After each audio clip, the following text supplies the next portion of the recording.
Welcome everyone. Today we are going to talk about iterables. Now this may be a new term even for people who have knowledge about other programming languages like C. What is iterable? Iterable is an object which can be iterated or traversed through.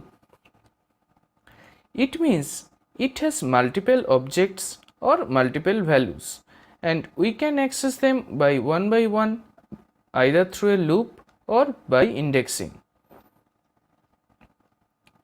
Let's take a general example of a school bag. It can store pen, pencil, eraser, books, etc. Now when we iterate the school bag, we will get the items one by one like this. They must have an iter or next method. You can ignore it as it is an advanced step, though you can check it by dir function after defining a list or any iterables.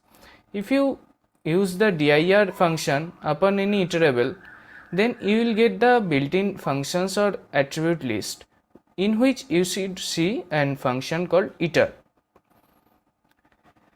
Here you need to keep in mind that list, string, tuple are ordered iterables. That means they preserve the order in which items are inserted into them. While dictionary is also an iterable, but it may or may not preserve the order of insertion. In the next video, we will learn about loops using these iterables.